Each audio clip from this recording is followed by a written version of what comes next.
අපිට තිබෙනවා ඉලක්කයක්.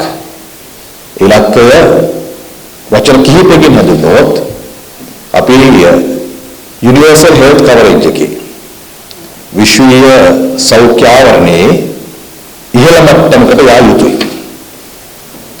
ඉදිරි වසර 10 සඳහා වන ජාතික සෞඛ්‍ය ප්‍රතිපත්තිය මෙවට කෙඩුම්පත් කරමින් තිබෙනවා.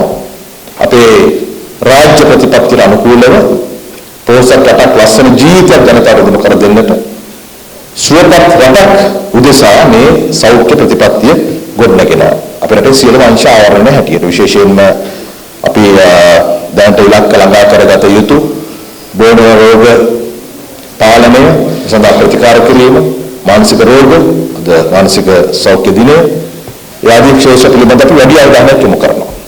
ඒ වගේම දැන් වසර ගණනාවක් තිස්සේ එක තැන නතර වෙලා තිබෙන අපේ පෝෂණය සම්බන්ධ ගැටලු ඒකට වැඩි අවධානයක් යොමු කරලා බලාපොරොත්තු වෙනවා. මේ ආදී හැටියට සෞඛ්‍ය ප්‍රතිපත්තිය සහ ඒ මත පදනම් වුණු වසර 10ක අපේ උපාය මාර්ගික සැලසුම. ඒ දෙකම අපි එකට සකස් කරමින් ඉන්න අපිට පුළුවන්කමක් ලැබෙයි මාස වසර අවසන් වීමට කලින් ඒ කටයුතු අවසන් කරන්න. දැනට ඉලක්ක ළඟා කරගත යුතු බෝඩෝ රෝග පාලනය සඳහා ප්‍රතිකාර කිරීම, මානසික රෝග ආදී ක්ෂේත්‍ර පිළිබඳව අපි වැඩි අවධානයක් යොමු කරනවා. ඒ වගේම දැන් වසර ගණනාවක් තිස්සේ එක තැන නතර වෙලා තිබෙන අපේ පෝෂණය සම්බන්ධ ගැටලු ඒකට වැඩි අවධානයක් යොමු කරලා බලාපොරොත්තු වෙනවා. මේ ආදී හැටියට සෞඛ්‍ය ප්‍රතිපත්තිය සහ ඒ මත පදනම් වුණු වසර 10ක අපේ උපාය මාර්ගික සැලසුම. ඒ දෙකම අපි එකට සකස් කරමින් ඉන්න අපිට පුළුවන්කමක් ලැබෙයි මාස වසර අවසන් වීමට කලින් ඒ කටයුතු අවසන් කරන්න. මේ වැඩපිළිවෙල ක්‍රියාත්මක කිරීම සඳහා මහා භාණ්ඩාගාරයේ මුදල් අමාත්‍යාංශය කොතරම් අවධානයක් යොමු කරනවද කියන එක. ඔය කොතරම් හොඳ සැලසුම් ප්‍රතිපත්ති බවතරක් නැහැ. මේකට මුදල් අවශ්‍යයි. රජයක් හැටියට අපි සෞඛ්‍ය ප්‍රමුඛතාවය ලබා දීලා තිබෙනවා. ජනාධිපතිවරයා එක්සත් ජාතීන්ගේ සංවිධානයේ ආමතමින් කරපු කතාව ඔබට මතක ඇති.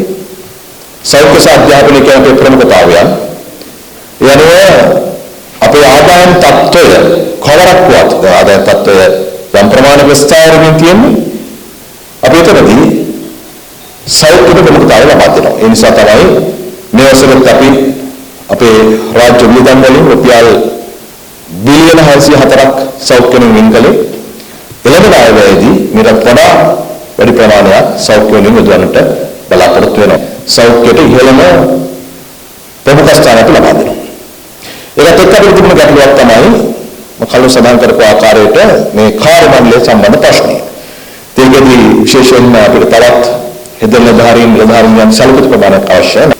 අපි ඒ කටයුතු සම්පූර්ණ කරන්න අපි දිගටම ඒ පුහුණුව සහිත කණ්ඩායම් බඳවාගත යුතුයි. ඒකෙදී අපිට ඔබ මේ රාජ්‍ය සේවයට පිවිසලා දැන් එන 15 වෙනිදා වැඩ කටයුතු ආරම්භ කරනවා වගේම තවත් අපි උපාධාරී 875ක් අපේ හෙද සේවයට බඳවා ගැනීම සඳහා අනුමැතිය ලබා ගත්තා. එයාගේ මාසායක පුහුණුව අනුස්ථාපන සහ සමාජික පුහුණුව අපි ආරම්භ කරනවා. නේද? අපිට පුළුවන් දැන් මේ මාසයේ මේ ආරම්භ කරන්න මේ මාසෙදී යනුව මාර්තු මාසයේ නැත්නම් අප්‍රේල් මාසයේ අවසන් වෙනකොට තවත් 800කට ආසන්න ප්‍රමාණයක් හෙදපත් වීම ලබනවා. ඒ පුහුණුව ලබන්නේ අපේ රේඛ්‍ය අමාත්‍යාංශ රෝහල නිසාම අපිට පුහුණු වෙන කාලය තුළදී එයාගේ සේවාව යම් ප්‍රමාණයක් ලබා ගන්න පුළුවන්කමක් තියෙනවා. ඉතින් ආදී වැඩියට අපි ඒ බඳවා ගැනීම සිදු කරගෙන යනවා. ඒ වගේම දැන් අලුත් කණ්ඩායම් හෙද විදුහල් සඳහා බඳවා ගන්නත් අපි සම්මුඛ පරීක්ෂණ ආරම්භ කළා තිබෙන්නේ. ඒකට අවසන් වෙමින් යන්නේ. එතනත් සැලකුම් ප්‍රමාණයක් අපිට එකතු වෙනවා. ඒක පැත්තක්. ඒ වගේම ඔබ දන්නවා අපි වෛද්‍යවරු සඳහා පත්වීම් ලබා දීම ප්‍රමාණයක් තොරව ලබා දෙන කටයුතු කරමින් යනවා. බෙන්ත අවසර කිහිපයක් ගියාට පස්සේ අපිට සාමාන්‍ය වසරක 2500 2600ක් වගේ ප්‍රමාණයක් එකවර අපේ වෛද්‍ය සේවාවට ඇතුළත් වෙනවා. ඊළඟට අපිට තිබුණු ලොකු ප්‍රශ්නයක් තමයි මේ පරිපූර්ණක සහ අතුරු වෘත්තිකයන් බඳවා ගැනීම සම්බන්ධ ගැටලු කිහිපයක් තිබුණා. තාමත් රෝහල් වල හිඟේ පවතිනවා. ඉතින් මේකේ කුඩා කණ්ඩායම් තමයි අපිට පුහුණු කරන්න සිද්ධ වෙන්නේ. ඉතින් අපි විටින් විට දැන් ඒ සඳහා ආයුධ කැඳවමින් අනුමැතිය ලබා ගැනීමෙන් සම්මුඛ පරීක්ෂණ පවත්වමින් පුහුණු වීම ආරම්භ කරනවා. ඒකත් අපිට ටිකක් ප්‍රමාදයක් සහිත වුණත් අපිට කුඩා කණ්ඩායමක මේ ගමන යන්න පුළුවන්කම ලැබෙවි. ඊළඟ තමයි චෞකාර සහායකයන් ඔවුන්ගේ හිඟයක් තිබුණා. 2900 හිඟයක් අඳුනාගෙන තිබෙනවා.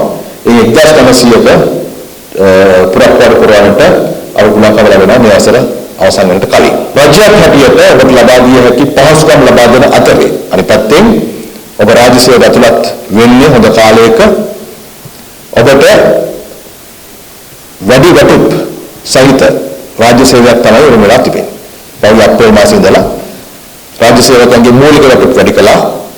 පළවෙනි කොටස ඒ දෙවෙනි කොටස වැඩි වෙනවා මාස කිහිපයකින් ජනවාරි මාසෙදී ඊළඟ කොටස වැඩි වෙනවා ඊළඟ ජනවාරි වල 2027 ජනවාරි වල ඔබට අතර ලැබෙන මූලික වැටුප මත පදනම් වෙලා අද සිට රාජ්‍ය සේවය අත්‍යවශ්‍යයන් සිට ඔබට අතිකාල නියෝජන දීමලා අතුරු දේවල් සකස් වෙනවා. මේක විශේෂ තත්ත්වයක්. වෙනදා වෙන්නේ මූලික වැටුප වැඩි කළත් අතිකාලාදී සකස් කරන්න තව කාලයක් ගත වෙනවා. හැබැයි ඔබට මූලික වැටුප අතුරු ලැබෙන්න කලින් මේ සමස්ත මූලික වැටුපට අතිකාල සහ දීමනා සකස් කරලා ඒක ඔබ අතර ලබා දෙනවා. මේක බලාපොරොත්තු වෙන්නේ රාජ්‍ය සේවය තුළ ඔබ රඳවා ගැනීම නිකන් රඳවා ගැනීම නෙවෙයි තෘප්තියක් සහිතව රාජ්‍ය සේවය නිරත වීම.